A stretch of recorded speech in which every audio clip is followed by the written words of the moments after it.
Hello viewers, I just wanted to double down briefly on the discovery of the temple, which I'm not quite sure about.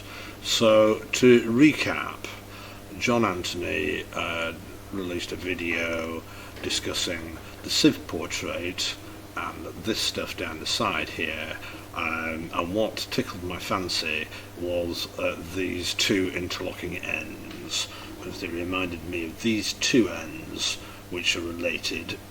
So we went off on a discovery of what the diagonals through these ends are doing, and we discovered stuff down here as well as a result, and effectively in the same attack discovered the golden triangle here. So that was all very good, thank you very much, John.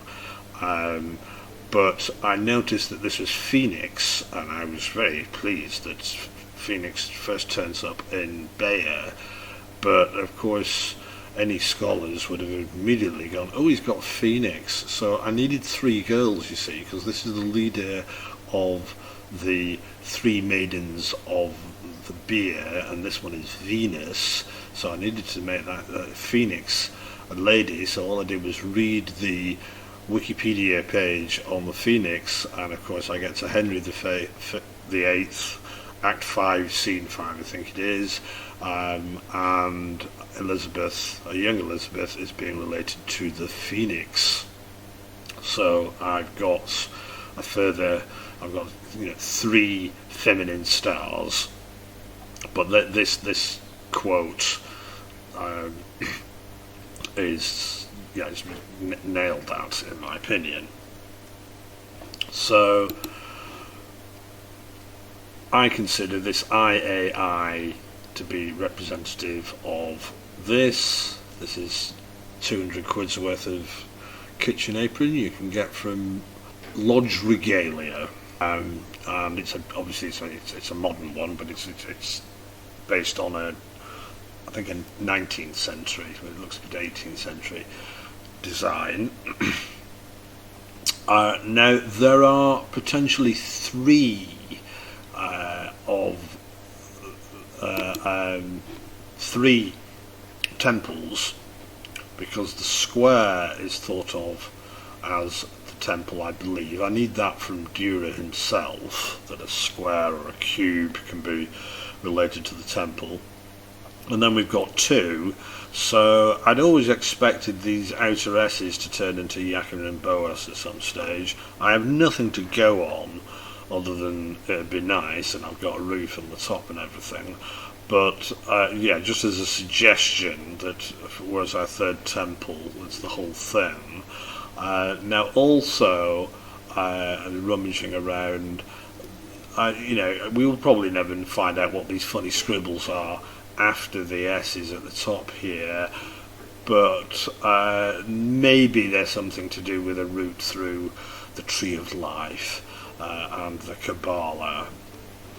Now, what I really wanted to brag about was this glorious star chart that we now have with 7 heavenly objects, and we've got our 3 permanent objects in red here, and then these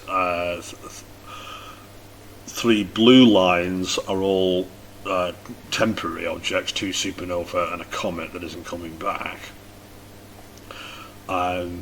But we've got this nice grading on here. We've got the permanent stars, Anchor, Alcide and Capricorn, which are at the back, and then we've got the planet Venus and our 2 supernova in the foreground, and these are easily far brighter than these 3 at the back.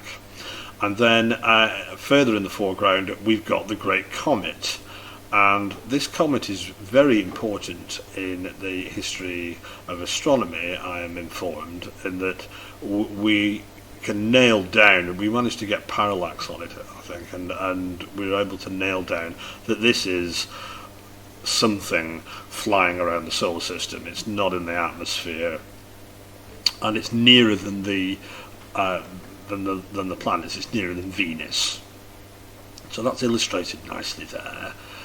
Now I'd just like to rub it in about Kepler's star again. This is the last visible supernova.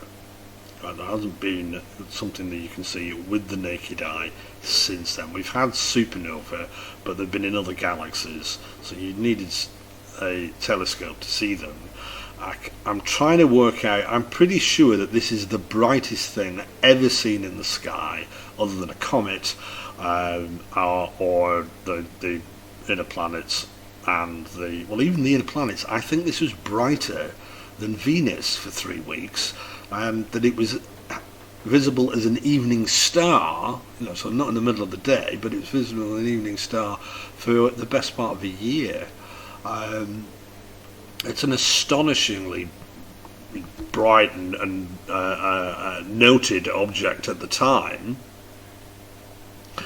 Note that these two supernovae, these two stars were not discovered. Neither of Tycho wasn't the first to notice this. He measured it, and neither was Kepler the first to notice this. But they've been named after them, and that is a measure of the status of these two men.